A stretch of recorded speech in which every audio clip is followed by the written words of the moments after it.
एक खूबसूरत गांव में अली नाम का एक गरीब किसान रहता था। उसका छोटा सा मिट्टी का घर था और उसके पास सिर्फ एक छोटा सा खेत था। अली बहुत मेहनती और ईमानदार इंसान था। वो हर रोज सुबह सवेरे उठता, नमाज पढ़ता और अपने खेत की तरफ चला जाता। सूरज निकलने से पहले ही अली हल लेकर जमीन जोतना शुरू कर देता। वो सारा दिन मेहनत करता, पसीना बहाता और फसल को उगाने की कोशिश करता। अली के घर में उसकी बीवी ज़ैनब और 2 छोटे बच्चे भी रहते थे। उनकी जिंदगी बहुत सादा थी, मगर वो सब खुश थे। कभी घर में ज्यादा खाना होता और कभी सिर्फ रोटी के साथ गुजारा करना पड़ता, लेकिन अली हमेशा अल्लाह का शुक्र अदा करता था। वो अपने बच्चों को भी यही सिखाता था कि मेहनत करने वालों को अल्लाह कभी अकेला नहीं छोड़ता। एक साल गांव में बहुत सख्त खुश्कसाली पड़ गई।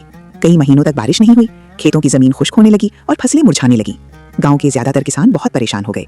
अली भी फिक्रमंद था, क्योंकि उसकी सारी उम्मीद इसी फसल पर थी।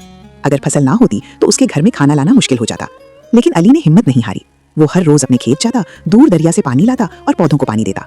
वो सूरज की तेज गर्मी में भी काम करता रहता। गांव के कुछ लोग उसका मजाक भी उड़ाते थे। वो कहते थे, इतनी मेहनत करने का क्या फायदा जब बारिश ही नहीं हो रही। लेकिन अली मुस्कुरा कर कहता, मेहनत करना मेरा काम है और बरकत देना अल्लाह का काम है। एक दिन जब अली अपने खेत में जमीन खोद रहा था, अचानक उसकी कुदाल किसी सख्त चीज से टकराई। अली ने हैरत से जमीन को और खोदा। थोड़ी देर बाद उसे मिट्टी के अंदर एक पुराना घड़ा मिला। अली ने आहिस्ता से घड़े को निकाला और उसे खोला। घड़े के अंदर पुराने सिक्के और जेवरात थे। अली बहुत हैरान हुआ। वो चाहता तो वो सब चीजें अपने पास रख सकता था, क्योंकि वो बहुत गरीब था। लेकिन अली एक ईमानदार इंसान था।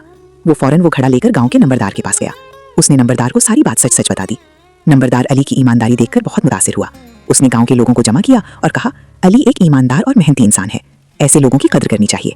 नंबरदार ने फैसला किया कि घड़े में मौजूद कुछ दौलत अली को दी जाए और बाकी दौलत गांव की भलाई के लिए इस्तेमाल की जाए। नंबरदार ने अली को एक बड़ा खेत भी दे दिया। गांव के लोग भी अली की मदद करने लगे। किसी ने बीज दिए और किसी ने पानी लाने में मदद की। कुछ महीनों बाद आसमान पर काले बादल छा गए और फिर जोरदार बारिश शुरू हो गई। पूरी जमीन खुशबू से भर गई। अली ने पहले से भी ज्यादा मेहनत की। कुछ ही महीनों में उसके खेत में सुनहरी गंदम लहराने लगी। ये पूरे गांव की सबसे अच्छी फसल थी। अली के बच्चे खुशी से खेतों में खेलने लगे। ज़ैनब अल्लाह का शुक्र अदा करने लगी। अली ने न सिर्फ अपने घर की जरूरत पूरी की, बल्कि उसने गरीब लोगों में अनाज भी बांटा। अब गांव के सब लोग अली की बहुत इज्जत करते थे। वो अपने बच्चों को अली की मिसाल देते थे।